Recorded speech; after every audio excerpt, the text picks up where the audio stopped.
Hi Last Cloudians, this is Zaz here, and once again, we are into another Last Cloudia video. And in today's video, I'm going to be talking about one of the collaboration units for Devil May Cry 5. Yes, you guessed it, Dante. So I've taken feedback from the community, and I'm not going to state too much of his basics. So if I miss anything out that you would like to know, do leave a comment in the comment section down below. Appreciate that. So let's jump straight into it. Alright, so first up, let's take a look at his stats. As you can see here, he has really high STR and defense. Weakness to ice, that is pretty obvious. And of course, if looking at his status ailment resist, he has really weak status ailment resist. So this is something to take note of. Alright, moving forward, we are going to be talking about his basic attack and skills.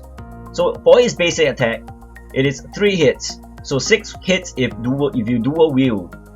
And his first skill, Overdrive. Now this is a long range attack, right? It has 7 hits and it costs 12 SCT. So 14 hits with dual wield. Now the good thing about this is that you can literally cast it from anywhere on the map. So take note of that. Now the S2, which is Stinger, right? This is his main gap closer, right? And it does 8 hits. So it's 16 hits with dual wield with 22 SCT. Right, for his S3, which is Dance Macabre, it's 14 hits. Right, so if you can see here, all his skills does pretty decent number of hits. And if you dual wield, it's gonna look more significantly better. Now, how does his skills relate to him as a character? We will talk about this later on in the video. So let me move on, right? Let me move on to his traits. So as you can see here, his traits, the main thing to take note here is a 25% fire damage increase and the cap of 2000. Right? So the other part of trait 1 allows him to be more powerful after he casts his ultimate. Alright, so that is something good to have, right? Not really game breaking, but good to have. You know, plus 50 SCT, plus 50 STR is really great, and of course additional 3k damage cap. Right, so S2 is the more interesting one, right? It allows you to increase the weapon that you equip him with by 50% of STR and int. So what's happening here is that if you equip him with any weapons at all, right? If you dual wield, it's gonna work on both weapons. Okay, so this plus 50% works on both weapons, regardless of what weapon it is, what weapon type it is. Right? The second part of this trait is if you specifically wield him with sword, claw, or machine, right? It increases an additional 1500 damage cap, which means if you dual wield, you're gonna get 3k. If you equip him with either sword, claw, or machine, for both weapons it has to be one of these 3 types, and you will get this boost. So it allows you to sort of tweak your character. If you don't really need that high of a damage cap, you can don't wield one of the 3 types that is stated here, right? But it's up to you to customize. So that is pretty nice, right? So what happens? What is the total number of damage cap that he has, right? So if you can see, damage cap, if you single wield with a sword, machine, or claw, it's gonna be 3005, and if you dual wield, it's gonna be if you single wield and in his ultimate, it's gonna be 6005. And if you dual wield, and of course both weapons being sword, claw, or machine, you're gonna get a 5000 damage cap increase. And if you are in his ultimate, it's gonna be 8000, right? So it's pretty decent, but nothing too big of a deal, right? But more damage cap is always great. All right. So moving forward, we gotta talk about his active buffs.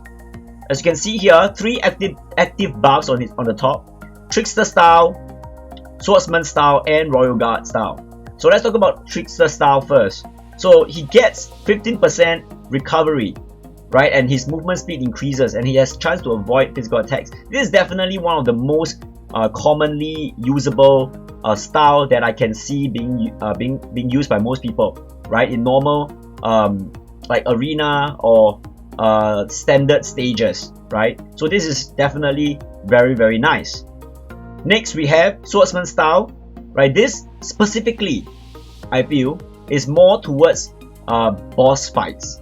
So you can see breaking and everything works only in boss fights. So this itself will make him a really, really a good boss killer, right? So third one is a defensive, sort of a defensive kind of style. So what I like about this is that, you know, you can sort of customize him in ways fitting to the fight they are bringing him to, which is kind of like, I wouldn't say new, but it really allows you to adjust during fights. So that is for the style. And next we're gonna move on to innate skills. So his innate skills. So as you can see, the main thing that I'm gonna be speaking about is having really high fire damage. So he has a lot of fire damage added to him. So which is you know, really nice. One of the main things about him is combo chaining. So as you can see, combo masteries. So over here, hitting above 50 hits will give him an additional of 50% damage. So in some ways, he is you know, built in a more combo related play style, right? I can see this being useful in PvE situations, but not so much in PvP because it's not consistent at all to get 50 hits. But then again, it might bring in a burst potential for him, right? Being in arena, you can store up SCTs or store up skills and then burst a hero down using like chaining a few skills all together and burst one unit down. So this might bring in a different way of playing in arena, maybe, potentially, right? I'm gonna try it out and I'll let you guys know what I discover, alright, in the future. And as you can see, he has sword boost. So this, in some sense, locks him to use, in my opinion, it locks him to be using sword, right? Because you're losing out 40% damage if you do not use at least one sword. So in some ways, it locks him to a sword, but then again, 40% damage is really, really good.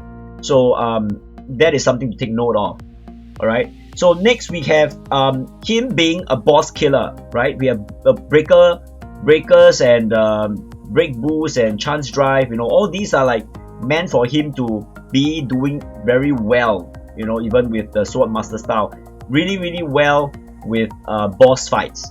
So this is something that you guys can take note of.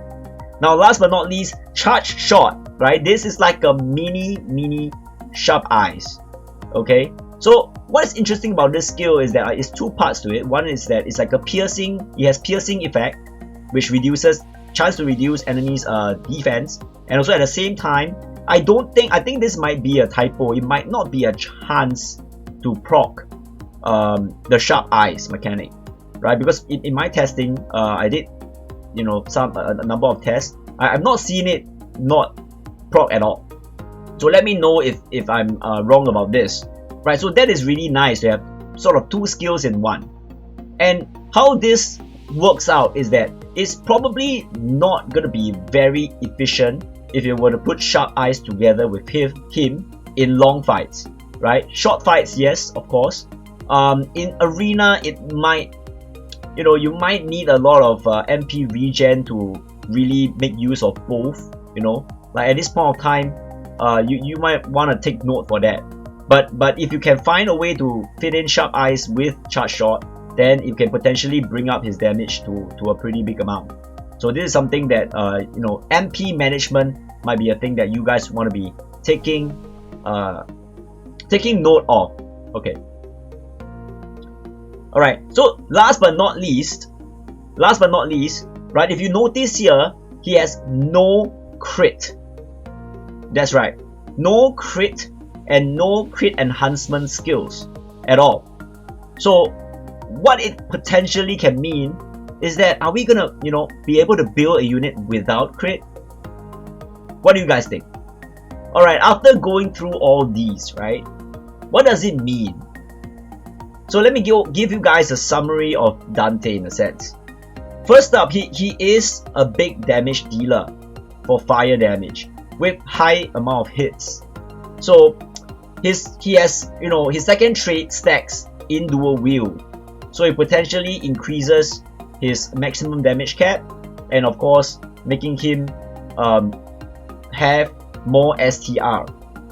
Right, if you guys didn't notice, he can equip every single weapon, every single armor. So this might open up a lot of, like possibilities for builds.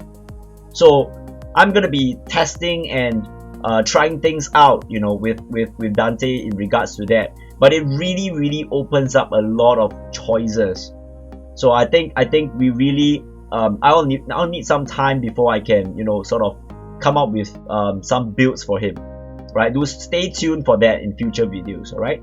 So the next is about his SCT recovery speed. So what's interesting here is that, previously I have mentioned about how his skills lined up with his playstyle, right? So we can see that his basic SCT of his skills is stated on the screen. And what happens is that he has auto haste and he has trickster style. So if you were to add both together, it will bring his SCT recovery speed to this.